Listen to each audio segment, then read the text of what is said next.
Bismillahirrahmanirrahim. Assalamualaikum warahmatullahi wabarakatuh. Alhamdulillah hamdan katsiran tayyiban mubarakan fi kama yuhibbu rabbuna wa yarda. Wa ashhadu an la ilaha illallah wahdahu la syarika lah. Wa ashhadu anna Muhammadan abduhu wa rasuluh. Sallallahu alaihi wa ala alihi wa sahbihi wa sallam tasliman katsira. Ya ayyuhalladzina amanu taqullaha haqqa tuqatih wa la tamutunna illa wa antum muslimun. Amma ba'd. Yang kami hormati dan kami muliakan segenap DKM Masjid Baitur Rahim, dan juga yang kami hormati dan kami muliakan para jamaah Masjid Baitur Rahim rahimani wa rahimakumullah. Alhamdulillah, segala puji bagi Allah Azza wa Jal yang telah memberikan kita nikmat yang begitu banyaknya, bahkan nikmat yang tidak terhingga yang Allah karuniakan kepada kita hingga detik hari ini, yang tentunya patut kita syukuri, wajib kita syukuri, tentunya dengan kita berupaya menggunakan nikmat-nikmat Allah Azza wa Jal dalam rangka mentaati Allah Subhanahu wa Ta'ala. Maka mudah-mudahan apa yang kita lakukan dalam kesempatan subuh ini semata-mata dalam rangka bersyukur atas nikmat Allah Azza wa Jal, dengan kita melaksanakan sholat berjamaah subuh di Masjid Baitur Rahim ini, kemudian diikuti dengan menuntut ilmu agama Allah Subhanahu wa Ta'ala, yang juga bagian dari perintah-perintah Allah Subhanahu wa Ta'ala, bahkan perintah yang diwajibkan Allah Subhanahu wa Ta'ala kepada kita. Alhamdulillah, dalam kesempatan subuh kali ini kita akan melanjutkan kajian tafsir kita. Kita masuk kepada surat An-Naba, ya. Surat An-Naba yaitu surat yang kalau di dalam Al-Quran tentunya surat yang pertama dari juz 30, ya. Tapi ini pembahasan terakhir kita pada juz yang ke-30, kalau kita mulai dari terakhir, dari akhir juz 30 dari surat An-Nas. Nah, ini di akhir surat juz yang ke-30 yaitu surat An-Naba. Di mana surat An-Naba ini surat yang diturunkan sebelum hijrahnya Rasulullah dan para sahabat ke kota Madinah. Sehingga surat ini secara ittifaq, secara sepakat para mufassir disebut dengan surat Makkiyah. Kemudian surat An-Naba ini dinamakan An-Naba itu diambil dari awal surat An-Naba ini. Pada ayat yang kedua Allah Subhanahu wa Ta'ala menyebut dengan kata An-Naba, Anin Naba'il Azim, ya. Kemudian juga ada yang mengatakan surat ini disebut dengan surat Amma Yatasa'al, diambil dari awal suratnya Amma Yatasa'al. Kita mulai dari ayat yang pertama, ya, di mana Allah Subhanahu wa Ta'ala berfirman pada ayat yang pertama, Amma Yatasa'alun. Amma maknanya an ayyi syai'in, tentang apa, kata Allah, tentang suatu apa, yatasa'alun, yang mereka saling bertanya, ya. Siapa yang dimaksud oleh Allah Azza wa Jalla pada ayat pertama ini, yang mereka ini saling bertanya? Ini adalah yas'alu ba'du kufari Quraisy ba'dan, yaitu yang dimaksud oleh Allah Azza wa Jalla mereka yang saling bertanya tentang sesuatu yang nantinya akan dijelaskan pada ayat kedua. Sesuatu apa yang mereka saling bertanya ini? Maka yang disebut oleh Allah Azza wa Jal, mereka pada ayat pertama ini adalah orang-orang kafir Quraisy, ya. Jadi orang-orang kafir Quraisy ini, ya, mereka saling bertanya sebagian mereka dengan sebagian yang lainnya tentang apa? Maka Allah Subhanahu wa Ta'ala tafsirkan pada ayat yang kedua. Allah Subhanahu wa Ta'ala kemudian menjelaskan, menafsirkan tentang sesuatu yang mereka saling bertanya sebagian kepada sebagian lainnya, yaitu anin naba'il azim. Ya. Apa itu an-naba'il azim? An itu ada arti maknanya tentang, ya, an-naba'il azim ini maknanya al-khabaril azim sya'n. Ya. An-naba' maknanya al-khabar. Al-khabar itu apa? Berita. Ya. Al-azim yang besar, yang agung. Ya. Apa maksudnya ini? Apa tafsir yang dimana orang-orang kafir Quraisy ini saling bertanya sebagian dengan sebagian lainnya tentang berita yang besar ini? Maka tafsir dari berita yang besarnya atau an-naba'il azim ini, itu maknanya atau tafsirnya adalah wa huwal Qur'anul azimul ladzi yunbi'u 'anil ba'tsil ladzi syakka fihi kuffaru Quraisy wa kadzdzabu bih. Ya. Di mana yang dimaksud dengan berita yang besar yang mereka saling bertanya ini, para mufassir mengatakan adalah tentang Al-Qur'an Al-Azim. Ya. Tentang Al-Qur'an yang Allah Subhanahu wa taala turunkan, yang agung, yang mengabarkan, memberitakan tentang adanya hari kebangkitan. Jadi mereka bertanya-tanya, ya, tentang apa yang dikabarkan oleh Allah Subhanahu wa taala melalui Al-Qur'an, yaitu tentang adanya berita kebangkitan di mana manusia akan dibangkitkan kembali oleh Allah Azza wa Jalla setelah kematiannya untuk dihisab amal-amal mereka. Ya. Dan berita kebangkitan ini, berita akan kebangkitan manusia dibangkitkan oleh Allah Azza wa Jalla dari kematian ini, Allah Subhanahu wa taala menyebutkan alladzi hum fihi mukhtalifun, yang mereka pada berita tersebut mukhtalifun, mereka berselisih satu dengan yang lainnya. Ya. Mukhtalifun, para fasir mengatakan, ya, yang mereka saling berselisih ini, ya, yaitu mereka syakka fihi kuffaru Quraisy wa kadzdzabu bih. Ya. Para mufassir mengatakan mukhtalifun, pada kata mukhtalifun, yang mereka berselisih dalam berita tentang kebangkitan manusia setelah diwafatkan oleh Allah Azza wa Jalla, itu maksudnya mereka ragu, sebagian mereka ragu dan bahkan mendustakan adanya hari di mana mereka akan dibangkitkan oleh Allah Azza wa Jalla. Jadi yang apa namanya, berita besar yang mereka saling bertanya ternyata apa? Ternyata tentang hari kebangkitan. Ya. Hari di mana manusia akan dibangkitkan oleh Allah dari kuburnya setelah kematiannya. Yang mereka ragu, ya, mereka berselisih pendapat, berselisih, ya, tentang adanya kebangkitan ini. Dengan mereka ragu apakah betul akan terjadi. Ya. Kalaupun mereka kemudian meyakini, ya, akan adanya kebangkitan, maka mereka berupaya mendustakannya. Nggak mungkin ada kebangkitan. Ya, jadi ini yang mereka saling bertanya tentang, ya, sebagian mereka dengan sebagian yang lainnya, ternyata tentang kebangkitan manusia setelah kematiannya. Maka Allah Subhanahu wa taala kemudian menyanggahnya. Allah Subhanahu wa taala mengatakan kalla. Ya. Apa ini kalla? Kalla banyak dimaknai mungkin dalam terjemah Al-Qur'an, ya, tidak seperti itu. Sekali-kali bukan seperti itu. Ya. Juga makna kalla kata para mufassir, mal amru kama yaz'umu haula'il musyrikun.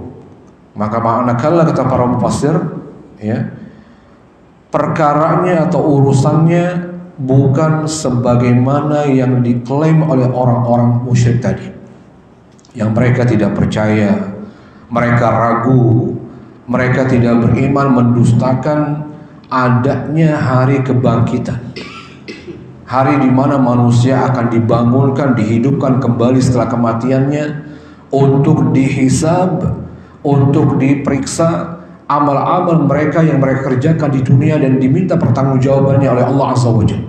Ya, maka kata Allah, kalla, ya, perkaranya bukan seperti apa yang mereka klaim, yang mereka asumsikan oleh orang-orang musyrik ini, kata Allah Azza wa Jalla. Saya'lamun, kata Allah. Apa saya'lamun? Ya, mereka akan mengetahui.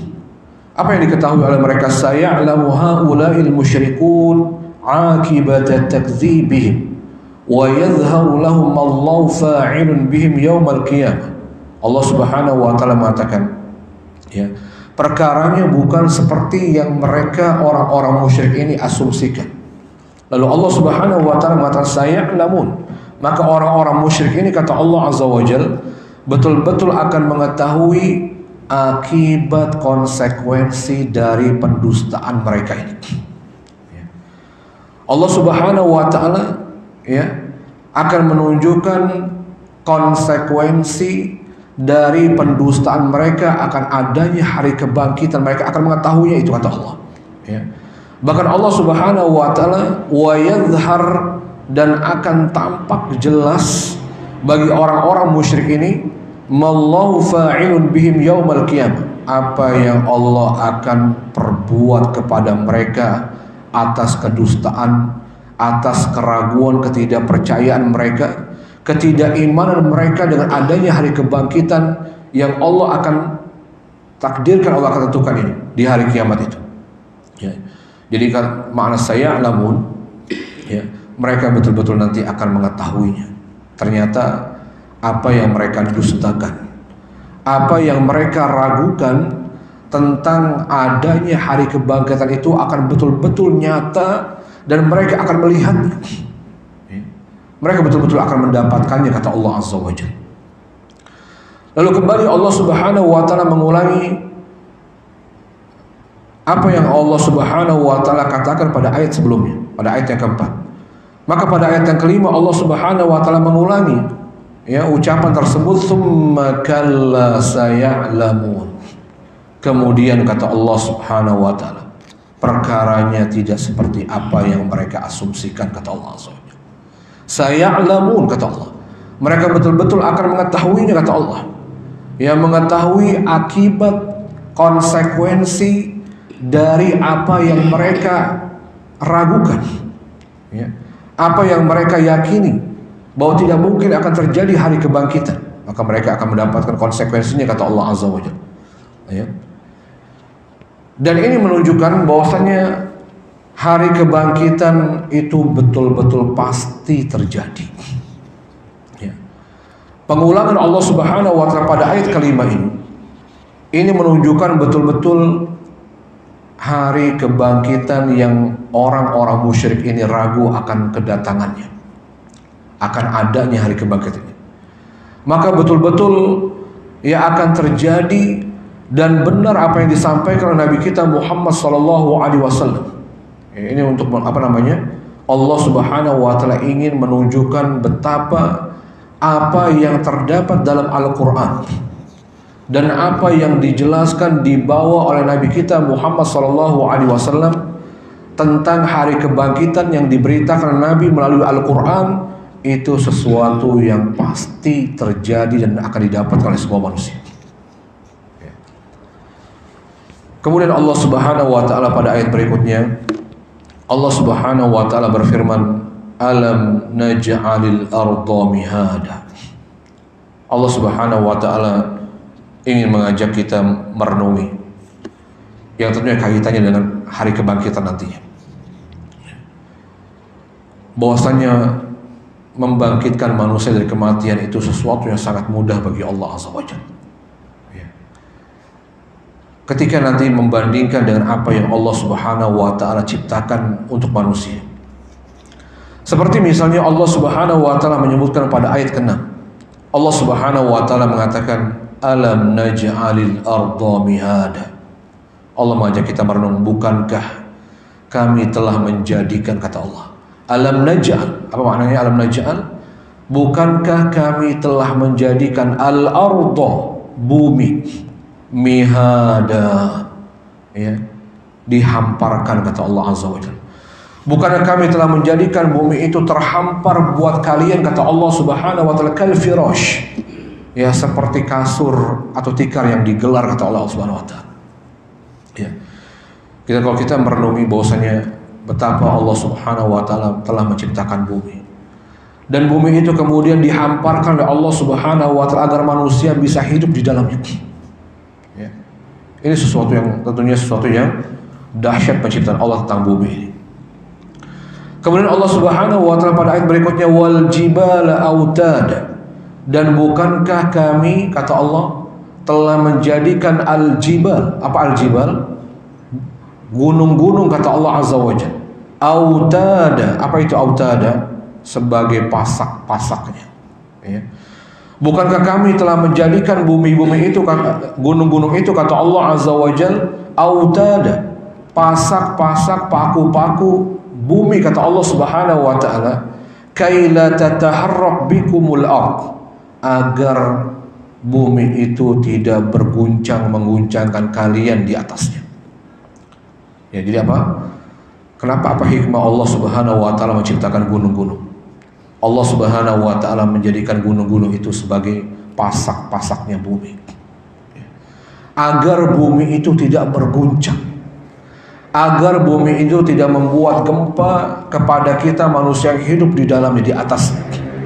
Makanya kalau gunung meletus, Pak, ya, kan mengguncang tuh. Ya. Gunung hancur satu persatu, maka berguncang bumi itu. Ya.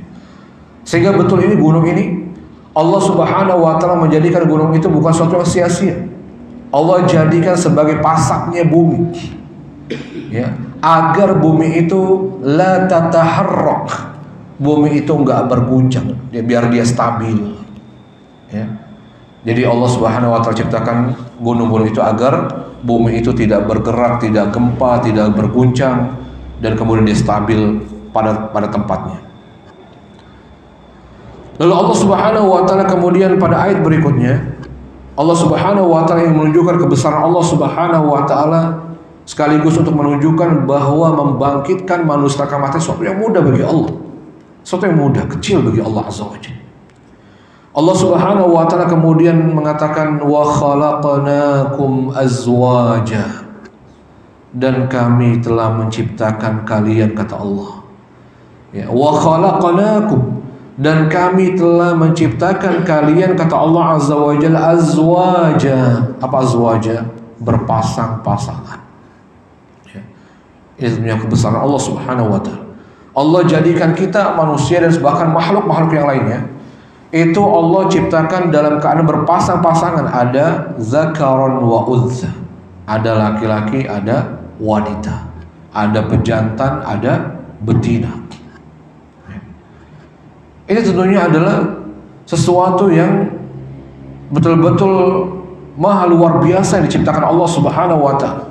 Ya, dengan Allah ciptakan manusia itu berpasang-pasangan, kemudian berkembang biak, ya, kemudian berlangsunglah kehidupan yang ada di bumi ini. Ya, dari laki-laki dan wanita kemudian melahirkan anak cucu dan seterusnya. Ya, dan kemudian terjadilah keberlangsungan hidup di dunia ini. Karena Allah Subhanahu wa taala pada ayat yang ke-9 mengatakan, wa ja'alna naumakum subata. Lalu di antara kebesaran Allah Subhanahu wa taala, Allah Subhanahu wa taala menyebutkan pada ayat ke-9 ini, wa ja'alna naumakum, dan kami jadikan tidur kalian. Kami jadikan tidur kalian, kata Allah Subhanahu wa taala, subata. Apa subatan? Subatan maknanya rahatan li abdanikum. Ya, sebagai istirahat buat badan-badan kalian, kata Allah Azza wa Jalla. Ya, untuk mengistirahatkan badan-badan kalian dengan Allah Subhanahu wa taala jadikan tidur buat kalian. Masya Allah. Kita bayangkan jamaah, bagaimana kalau Allah tidak berikan nikmat tidur buat kita seharian melek 24 jam. Gimana? Ya. Kita pernah gambar renungi bagus sekali. Kalau tidur itu nikmat Allah Azza wa Jalla, kita nggak bisa membayangkan kalau seandainya Allah tidak menjadikan tidur buat kita seharian 24 jam, setiap hari kita melek terus, ya, nggak ada istirahatnya itu. Kira-kira bagaimana? Kita kadang-kadang kurang tidur aja kita udah sakit, Pak, ya. Kita kurang tidur udah capek, pegel-pegel badannya, aduh saya kurang tidur, masuk angin, seterusnya macam-macam, mengeluh dan macam. Ya. Maka kalau kita renungi betul-betul tidur yang Allah Subhanahu wa Ta'ala jadikan buat kita itu betul-betul nikmat yang besar. Ya. Semata-mata Allah Subhanahu wa Ta'ala ingin mengistirahatkan badan-badan kita biar dia kembali fresh, kembali sehat, kembali beraktivitas, bisa kembali beribadah kepada Allah Azza wa Jalla. Ya, maka Allah Subhanahu wa Ta'ala jadikan tidur buat kita sebagai nikmat, sebagai istirahat buat kita. Fihi tahdauna wa taskunun. Kemudian dengan tidur itu kita merasa tenang, nyaman, ya. Betul gak Pak ya? Tidur kita nyaman, tenang lagi, sehat lagi, alhamdulillah. Ya. Kemudian Allah Subhanahu wa Ta'ala juga berfirman setelahnya, wa ja'alna al-laila libasa, wa ja'alna, dan kami jadikan al-laila, malam kata Allah, libasa, sebagai pakaian. Apa maksudnya ini Bapak Saudara? Ya. Maka di antara nikmat dan kebesaran Allah Subhanahu wa Ta'ala, Allah Subhanahu wa Ta'ala jadikan buat kita malam, adanya malam hari. Ya, kita bayangkan kalau setiap hari itu siang, wah kita kayaknya rasanya pengen kerja terus itu, nggak ada istirahatnya. Ya. Maka Allah Subhanahu wa Ta'ala akan jadikan malam ini agar manusia itu kemudian apa libasa? Apa libasa ini tadi? Libasa artinya pakaian yang kegelapannya itu seakan-akan menyelimuti kita. Ya. Yang kegelapannya itu kemudian menyelimuti kita. Ya. Seperti apa pakaian yang menyelimuti si pemilik pakaian sehingga menjadi hangat, yang menjadi tenang, kemudian dia bisa beristirahat dengan adanya malam. Lihat kalau ada pas Allah hadirkan malam, itu pada fitrahnya sebetulnya orang-orang itu mulai kembali ke tempat peristirahatannya. Sampai binatang-binatang itu Bapak sekalian, kalau diperhatikan binatang-binatang itu ketika Allah memunculkan kegelapan, mereka kembali ke sarangnya. Mereka mulai kembali ke sarangnya, masuk ke tempat peristirahatannya. Maka begitu pun manusia. Ya, dengan Allah Subhanahu wa Ta'ala jadikan malam itu harusnya manusia itu kembali ke rumahnya, dia beristirahat, ya, dia siap-siap untuk tidur, ya, merasa tenang dengan adanya malam. Ya. Kan kita di waktu kapan Bapak kita merasa ketenangan, adanya ketenangan di waktu malam kan Pak ya? Mulai tenang, sunyi, sepi, apalagi kalau di kampung tuh ya, yang terdengar hanya bunyi jangkrik, wah tenang. Ya, kapan orang itu merasa adanya ketenangan? Di waktu malam. Ya, siang begitu bisingnya, ya, dengan adanya kendaraan, bunyi-bunyi, suara-suara dan seterusnya. Ya, maka Allah Subhanahu wa Ta'ala jadikan nikmat itu diantaranya buat manusia. Allah jadikan malam, ya, sebagai pakaian yang menyelimuti mereka sehingga mereka dengan itu menjadi tenang. Kemudian Allah Subhanahu wa Ta'ala pada ayat berikutnya, Allah Subhanahu wa Ta'ala mengatakan, berfirman, wa ja'alna an-nahara ma'asya, dan kami jadikan, kata Allah, wa ja'alna an-nahara, ya, waktu siang, ma'asya, sebagai tempat untuk mencari penghidupan. Ya. Adapun siang, Allah Subhanahu wa Ta'ala jadikan siang sebagai nikmat di mana manusia itu tantashiruna fihi lima'asyikum. Mereka bertebaran pada waktu siang untuk mencari nafkah, mencari penghidupan untuk mereka berikan untuk diri mereka dan keluarga mereka. Ini nikmat Allah Azza wa Jalla. Ya. Kalau malam kan biasanya orang istirahat. Ya, maka Allah Subhanahu wa Ta'ala jadikan siang untuk manusia. Dengan siang itu mereka bisa bekerja. Mereka bisa keluar dari rumahnya, bertebaran di muka bumi Allah Subhanahu wa Ta'ala demi mencari nafkah yang memenuhi kebutuhan hidup mereka untuk diri mereka dan keluarga mereka, Masya Allah. Ya.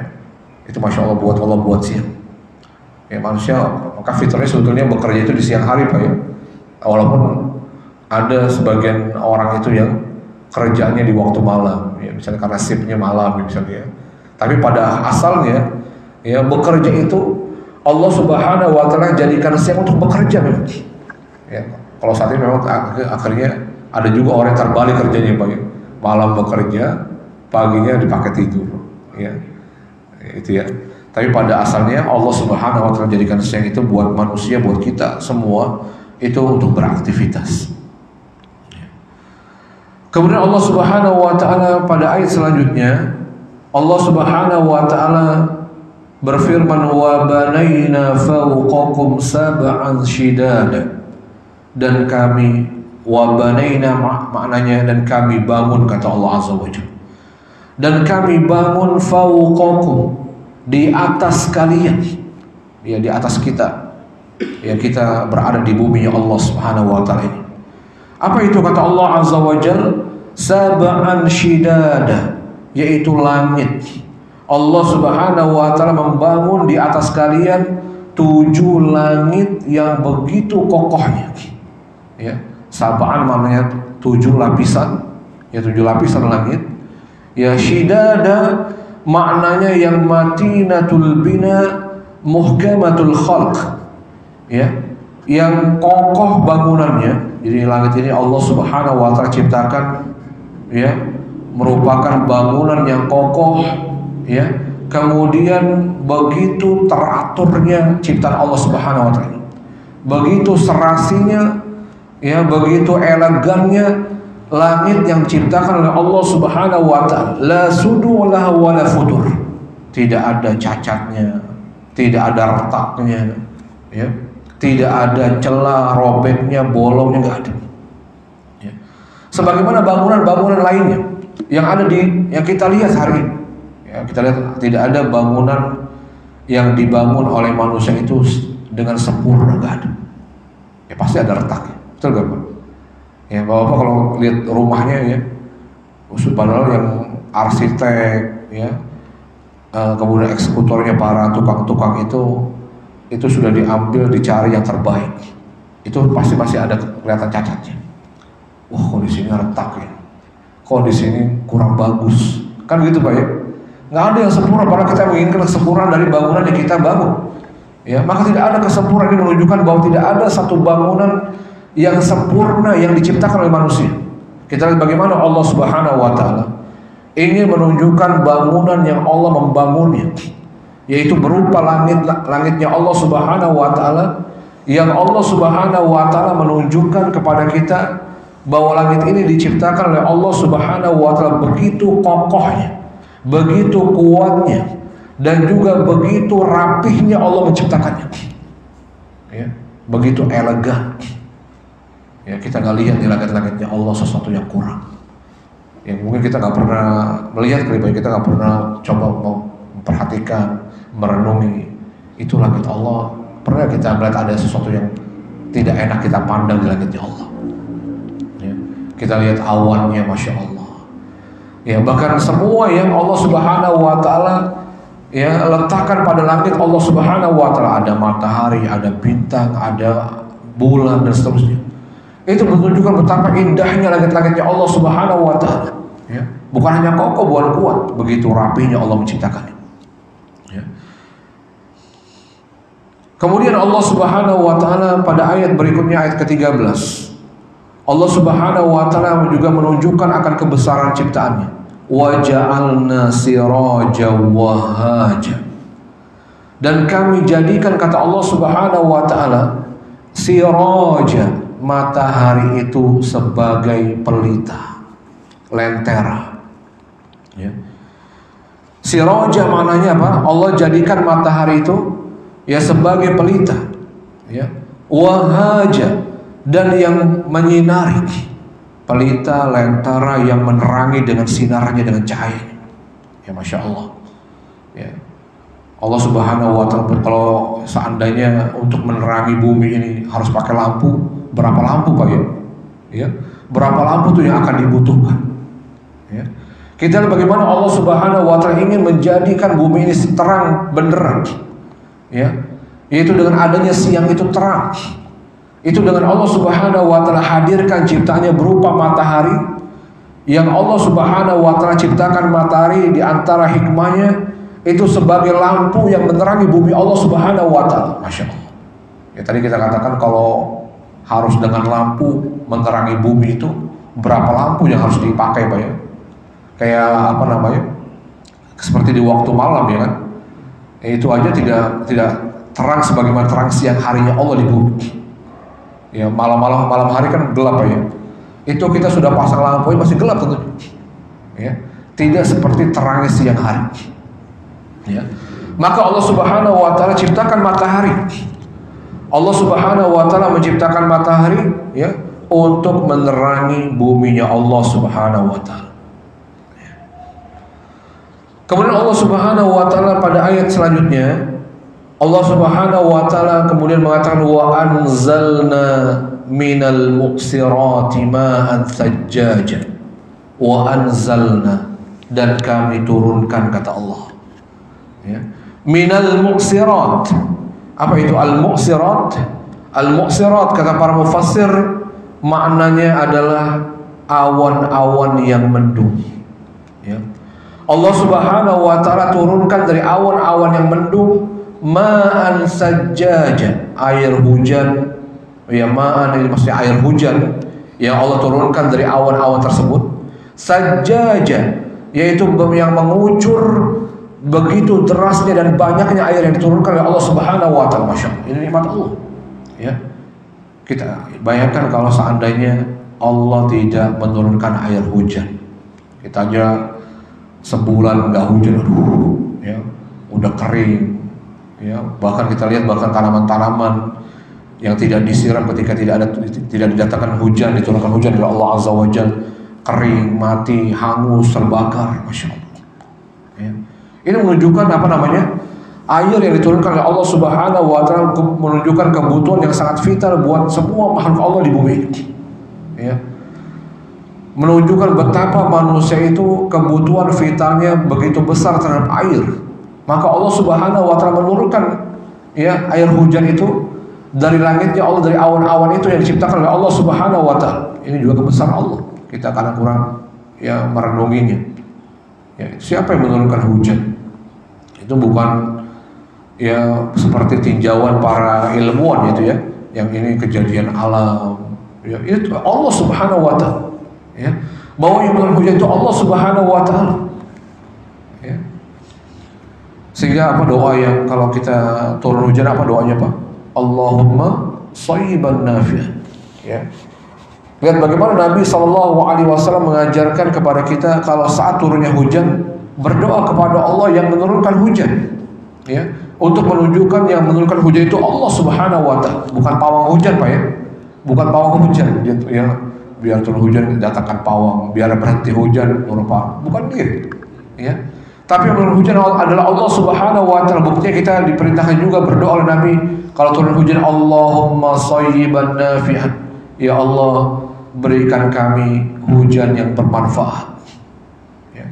Itu sebuah keyakinan yang diajarkan Nabi kepada kita, bahwa sejatinya yang menurunkan hujan itu Allah, bukan siapapun. Allah yang mentakdirkan adanya hujan. Ya. Kemudian Allah Subhanahu wa taala setelahnya menyebutkan apa sih manfaat Allah turunkan hujan. Allah Subhanahu wa taala mengatakan linukhrija bihi habban wa nabata.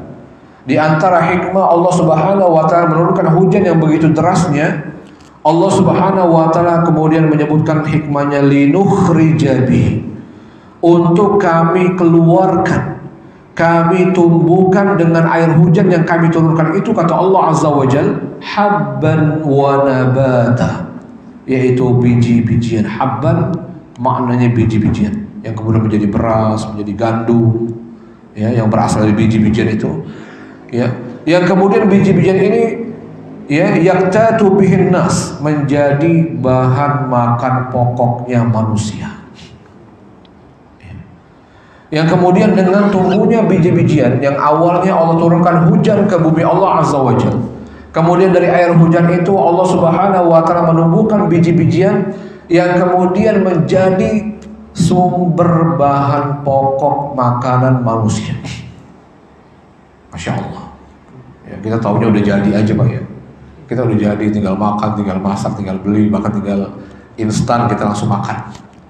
Kita nggak tahu tuh awal prosesnya, bagaimana nasi itu, makanan-makanan itu bisa hadir di hadapan kita. Kita tinggal makan, tinggal beli kan ya. Kita nggak pernah berpikir kapan, gimana cara kok bisa seperti ini. ya, kok bisa menjadi nasi yang kita makan hari ini? Ya. Ternyata prosesnya adalah itu merupakan nikmatnya Allah Subhanahu wa Ta'ala kepada manusia. Kalau juga Allah Subhanahu wa Ta'ala dengan menurunkan air hujan, Allah Subhanahu wa Ta'ala dengannya menumbuhkan nabatan wa nabatan. Apa itu nabat? Tumbuh-tumbuhan. Ya. Termasuk nabat ini hasyaish, ya rumputan yang kemudian menjadi bahan makanan para binatang-binatang yang Allah ciptakan. Masya Allah ya. Jadi Allah juga bukan hanya memikirkan manusia. Ini menunjukkan Allah bukan hanya menciptakan makhluknya dengan kesia-siaan. Allah tidak pernah menciptakan makhluknya dengan kemudian menelantarkan mereka. Ya. Diciptakan lalu ditelantarkan sama Allah, silakan cari makan sendiri, tidak. Ya. Menciptakan makan sendiri, enggak. Allah sediakan itu. Ya.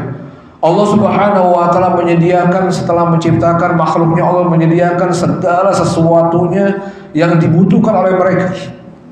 Ya, makanannya disediakan oleh Allah, minumannya disediakan. Ya. Segala kenikmatan yang dibutuhkan manusia, makhluknya di bumi Allah sediakan, Allah adakan yang menunjang kehidupan mereka. Masya Allah. Ini nikmat Allah yang kita kadang kurang dan lupa akan nikmat ini. Kemudian juga Allah Subhanahu wa Ta'ala dengan Allah turunkan air hujannya, wa jannatin alfafa. Allah kemudian jadikan tumbuhkan jannat. Apa itu jannat? Ya, jannat maknanya surga, memang itu ya, kita mendapatkan makna jannat surga. Tapi juga makna jannat ya, itu maknanya wabasatin, kebun-kebun yang rindang, yang lebat. Ya, bahkan tumbuh padanya buah-buahan yang kita memakannya, kita membutuhkannya. Masya Allah. Ya. Allah Subhanahu wa Ta'ala menumbuhkan jannatin alfafa. Jannat mereka di kebun-kebun alfafa yang begitu rindangnya. Ya. Yang rindang, yang memberikan manfaat kepada kita. Kemudian Allah Subhanahu wa Ta'ala setelahnya menyebutkan inna yawmal fasli kana miqata. Baru setelahnya Allah mengingatkan. Setelah Allah Subhanahu wa Ta'ala menyebutkan nikmat-nikmatnya, menyebutkan kepada manusia kebesaran Allah Azza wa Jalla akan ciptaannya Allah Subhanahu wa Ta'ala. Lalu Allah ingatkan, ya, setelah itu inna yawmal fasli kana miqata. Allah Subhanahu wa Ta'ala berfirman inna yawmal fasli, sungguhnya hari al-fasl. Ya, apa al-fasl ini? Hari diputuskannya segala perkara makhluk. Ya. Sungguhnya hari di mana segala urusan, segala perkara makhluknya itu akan diputuskan oleh Allah Subhanahu wa Ta'ala. Maksudnya apa ini? Hari apa ini? Hari kiamat. Ya. Setelah Allah menyebutkan tadi segala nikmatnya, segala kebesarannya, tapi ingat, ya, semua itu ada akhirnya. Ya. Semuanya ada akhirnya. Segala kenikmatan yang diberikan oleh Allah Subhanahu wa Ta'ala ada masa berlakunya. Ya. Termasuk ya Allah Subhanahu wa Ta'ala ingin juga menyebutkan kepada kita bahkan semua yang kita kerjakan di dunia itu ada masa akhirnya yang kemudian kita akan diminta pertanggungjawabannya oleh Allah Azza wa Jalla. Ya. Allah Subhanahu wa Ta'ala mengatakan inna yaumal fasli, sesungguhnya hari diputuskannya perkara-perkara di antara manusia itu. Ya. Mereka diminta pertanggungjawabannya oleh Allah dengan semua yang diperbuat. Ya. Mereka akan dihisab seluruh amalnya, diminta bertanggung jawab dengan semua perbuatan dan ucapan mereka yang mereka kerjakan di dunia. Ya, kana miqata, adalah hari atau waktu yang Allah Subhanahu wa Ta'ala telah menentukannya. Ya. Makna miqata kana waqtan wa mi'adan muhaddadan lil awwalin wal akhir, yaitu hari yang betul-betul Allah Subhanahu wa Ta'ala telah menentukan waktunya dan pasti akan terjadi. Ya. Makna miqata telah ditentukan waktunya sama Allah. Ya. Allah Subhanahu wa Ta'ala pasti akan mendatangkan dan menghadirkan kepada manusia. Pasti itu. Ya. Hari di mana kita akan dimatikan, dibangkitkan, kemudian kita akan dihisab, diproses oleh Allah Azza wa Jalla, diperhitungkan seluruh amal-amal kita yang kita kerjakan selama di dunia. Ya. Ini biar apa, Bapak? Biar kita ketika di dunia itu betul-betul ya bertanggung jawab dengan semua perbuatan kita. Ini agar setiap kita ya dia selalu berhati-hati. Dia selalu memikirkan dan mempertimbangkan semua amalnya ketika mereka hidup di dunia. Itu maksudnya. Karena apa? Karena ada hari di mana kita akan mempertanggungjawabkannya. Ada hari yang pasti yang telah ditentukan oleh Allah Subhanahu wa Ta'ala kepada manusia dari awal sampai akhir mereka diciptakan oleh Allah Subhanahu wa Ta'ala, di mana Allah akan meminta pertanggungjawabannya. Ya. Hari apa itu kata Allah Subhanahu wa Ta'ala? Ya. Hari itu kata Allah Subhanahu wa Ta'ala, Allah jelaskan dalam tafsir pada ayat berikutnya, yauma yunfakhu fis-suri fata'tuna afwaja. Hari kata Allah Subhanahu wa Ta'ala, yauma, hari kata Allah Subhanahu wa Ta'ala, yunfakhu fis-sur, yunfakhu fis-suri. Hari di mana yunfakh. Yunfakh ini maknanya ditiupkan. Ya. Apa yang ditiupkan pada hari itu? Al-qarni as-sur, maknanya trompet sangkakala. Ya. Hari di mana malaikat diperintahkan oleh Allah Subhanahu wa Ta'ala. Siapa yang meniupkan trompet itu? Ya, trompet ya kematian dan kebangkitan manusia. Ya. Siapa yang meniupkan trompet itu? Para ulama mengatakan pasir al-malak, yaitu malaikatnya Allah Subhanahu wa Ta'ala. Ya. Hari kiamat, hari di mana malaikat itu diperintahkan oleh Allah Subhanahu wa Ta'ala untuk meniupkan trompet. Ya. Dan apa namanya? Yang ditiupkan 2 kali tiupan. Yang pertama dimatikannya semua makhluk. Ya. Kemudian yang kedua ditiupkan trompet yang kedua kalinya itu idzanan bil ba'tsi, untuk mengumumkan kebangkitan. Ya.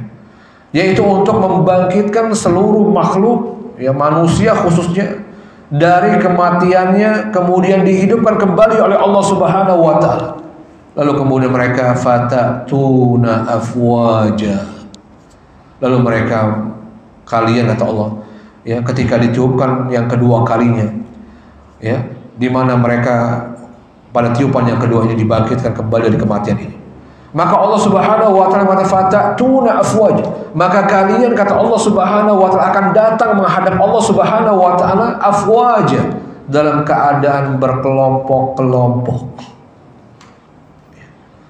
Para ulama mengatakan kullu ummatin ma'a imamihim.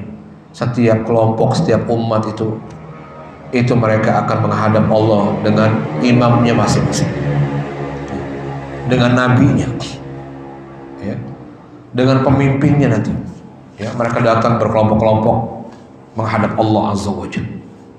Ya. Itu fenomena yang terjadi ya pada hari kiamat.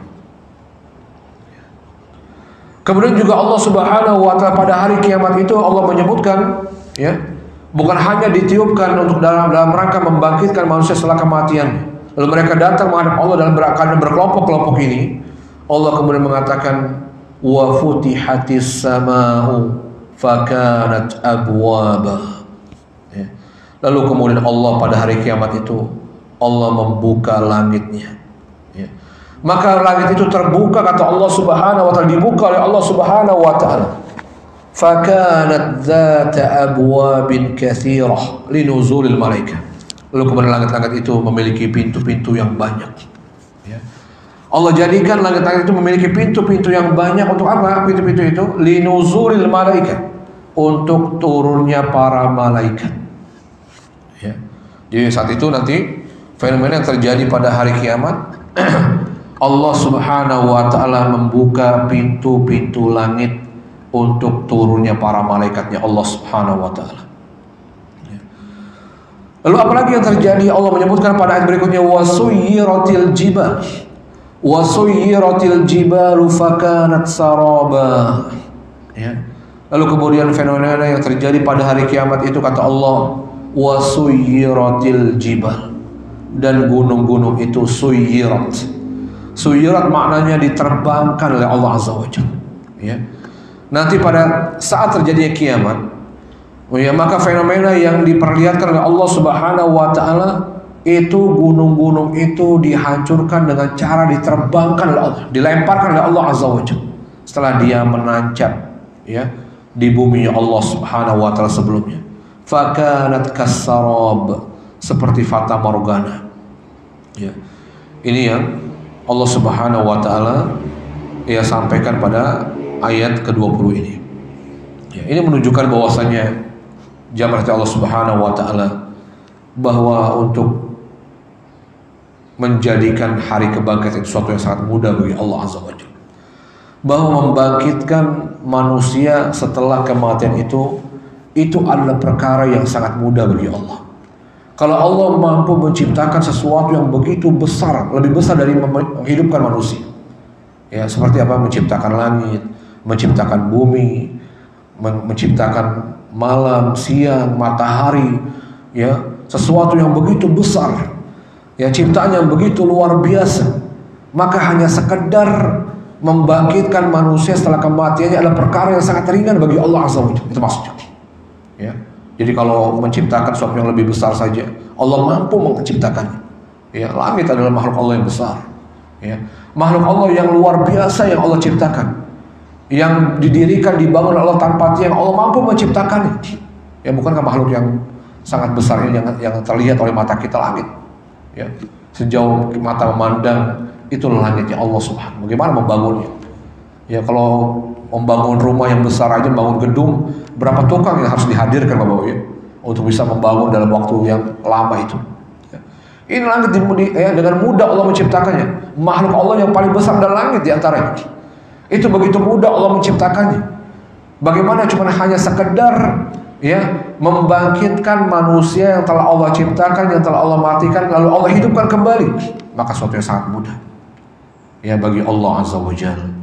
Ya, maka ini menunjukkan wajibnya kita beriman dengan adanya hari di mana kita akan dibangkitkan oleh Allah setelah kematian kita, dan akan diminta pertanggungjawabannya oleh Allah atas seluruh perbuatan-perbuatan kita yang kita kerjakan di dunia, dan kemudian kita akan mendapatkan balasan yang setimpal dari apa yang kita kerjakan. Ya, ini juga untuk menunjukkan bahwasanya manusia hendaknya, atau kita semua, ya, hendaknya betul-betul, ya, ketika beramal dengan sebelumnya mempertimbangkan amal-amal kita, karena setiap amal yang kita kerjakan ada konsekuensinya, ada balasannya yang akan diberikan oleh Allah Subhanahu wa taala, bahkan bukan hanya nanti di akhirat. Ya, bahkan kita sudah menuai, banyak manusia telah menuai, ya, menerima konsekuensi dari perbuatannya di dunia, ya Pak ya. Ada orang yang menzalimi di dunia, dizalimi juga di dunia. Ya, Allah sudah hadirkan konsekuensi dari amal-amalnya di dunia, bahkan sebelum nanti di akhirat. Ya, mungkin ini saja yang saya sampaikan kesempatan kali ini. Ya, insya Allah kita akan lanjutkan tafsir surat An-Naba pada pertemuan-pertemuan kita yang berikutnya insya Allah. Ada bertanya Mas kalian? Ya. Jadi ini surat An-Naba, ya, surat yang Allah Subhanahu wa taala turunkan berkenaan tentang orang-orang kafir Quraisy, ya, orang-orang musyrik yang mereka ragu, ya, tidak percaya, tidak beriman dengan adanya hari kebangkitan, hari di mana manusia akan dihidupkan kembali setelah kematiannya. Maka Allah menjawab dengan diturunkannya surat An-Naba ini. Ya. Terima kasih. Terima kasih. Iya. Apakah di badan mahsyar itu ya bumi ini apa di alam lain? Selebihnya orang luas, apakah bumi ini dijadikan pada mahsyar? Iya, sebagai para ulama mengatakan itu di bumi yang lain, karena bumi yang kita menepati dihancurkan oleh Allah, ya kan? Allah menghancurkan semuanya, bahkan ya, tadi langit-langit diruntuhkan oleh Allah Azza wa Jalla. Ya, sebagai para ulama mengatakan bumi yang baru, tempat yang baru. Ya. Sebagai para ulama mengatakan itu tempat yang baru berarti. Bukan bumi yang kita pijak saat ini, karena saat itu dihancurkan sama Allah. Ya, bumi dihancurkan oleh Allah Azza wa Jalla. Ya. Ya betul itu ya, itu pertanyaan yang memang dipertanyakan ya, apakah nanti yang kita dikumpulkan oleh Allah setelah kebangkitan, setelah kematian kita ya, di hari kebangkitan tadi ya, kita dibangkitkan dari kubur kita lalu dihidupkan kembali oleh Allah Azza wa Jalla, lalu kemudian kita dikumpulkan di mahsyar ya, yang disebut dengan mahsyar. Mahsyar itu maknanya tempat manusia itu dikumpulkan oleh Allah. Mahsyar maknanya tempat dikumpulkan ya. Apakah tempat dikumpulkan manusia setelah kematian itu ya, setelah kematiannya dibangkitkan setelah kematiannya itu, apakah di bumi yang mereka hidup saat ini atau di bumi yang lain atau di tempat lainnya? Maka para ulama mengatakan sebagai mereka di tempat lainnya. Ya, tempat yang baru ya, bukan tempat yang kita saat ini. Ya, wallahu a'lam. Ya.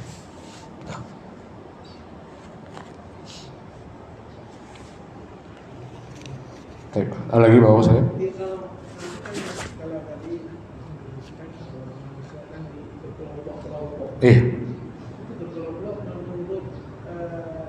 Zaman waktu itu bagaimana orang kalau yang waktu misalkan itu kan ada perang sejarah kan, misalkan iya, berkelompok itu berdasarkan tadi apa yang mereka kerjakan ini ya, ada mengatakan berdasarkan fansnya ya, berdasarkan kesamaan jiwanya, misalnya para perampok dikumpulkan dengan para perampok gitu ya.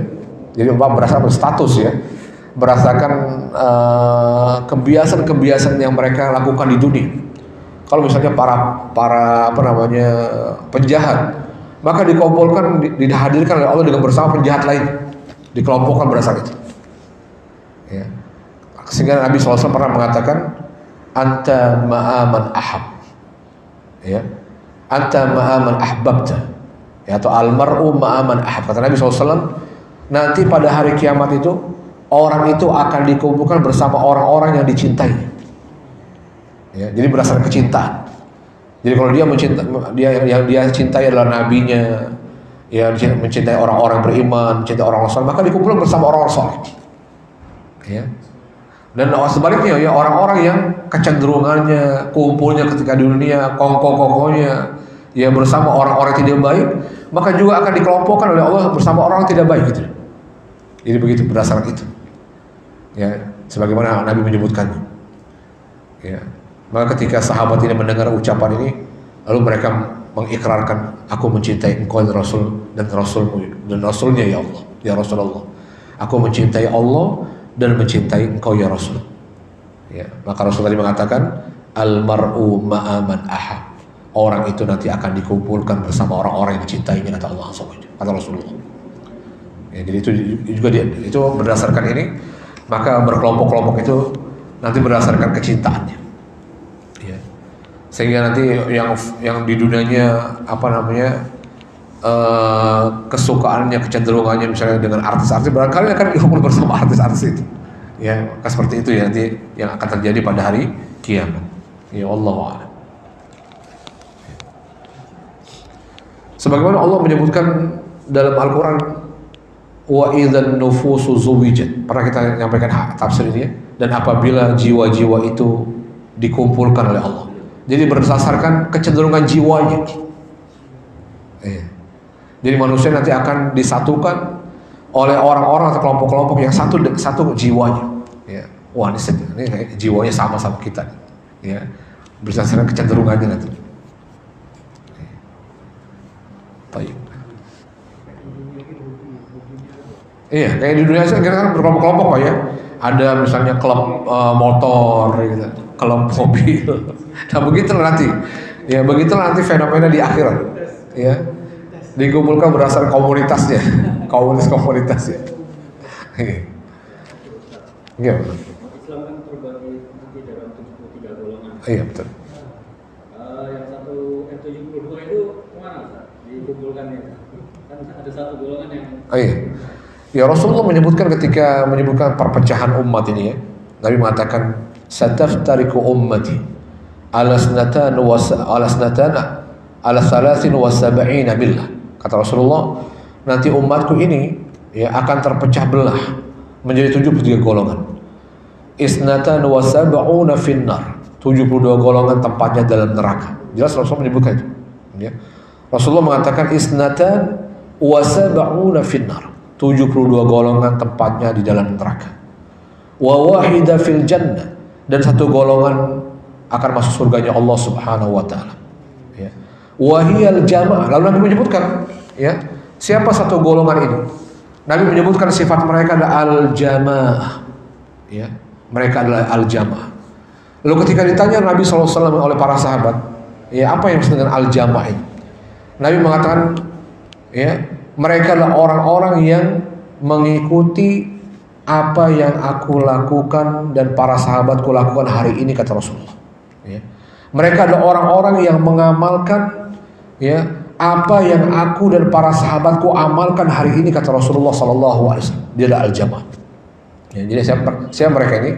Orang-orang yang berupaya yang menjalankan agama, ya, sesuai dengan apa yang diajarkan oleh Nabi dan para sahabatnya. Itu dia. Ya, mereka adalah al-jamaah. Jadi ahlus sunnah wal jamaah, sebagaimana kita menyebut dengan ahlus sunnah wal jamaah. Siapa ahlus sunnah wal jamaah? Ya, orang-orang yang mengamalkan agama Allah Subhanahu wa taala, menjalankan perintah Allah, meninggalkan larangan oleh Allah Subhanahu wa taala sesuai dengan tuntunan Rasulullah sallallahu alaihi wasallam, berdasarkan apa yang dipahami oleh para sahabat. Ya, itu adalah ahlus sunnah wal jamaah. Ya. Jadi ada orang mengklaim mereka mengikuti sunnah Rasulullah. Ya. Tapi ternyata sunnah yang mereka klaim itu ternyata bukan sunnah yang sesungguhnya. Ya, bukan sunnah. Ya, maka siapa sunnah yang seperti apa? Sunnah Rasulullah SAW seperti apa yang kita amalkan? Yang dipahami dan diamalkan oleh para sahabat yang mereka menyaksikan apa yang dikerjakan oleh Nabi SAW. Ya. Jadi ada orang hari ini juga mengatakan saya mengerjakan sesuai sunnah. Ya, tapi sunnah yang dipahami oleh nafsunya, ya, atau sekedar klaim, ya, padahal itu bukan sunnah sesungguhnya. Nah, itu dia masalahnya. Ya, jadi hari ini juga orang banyak mengaku-ngaku, ya, dirinya berada di atas sunnah, mereka sesuai sunnah, mereka beramal dengan Quran, beramal dengan sunnah. Tapi masalahnya adalah, ya, beramal dengan Quran dan sunnah menurut pemahaman siapa, itu masalahnya. Ya, maka pemahaman yang benar tentunya, ya, dalam memahami Quran dan Sunnah, yaitu pemahamannya para sahabat ridwanullah alaihim ajmain. Kenapa pemahaman para sahabat? Karena mereka adalah orang-orang yang dijamin kebenaran akidah mereka.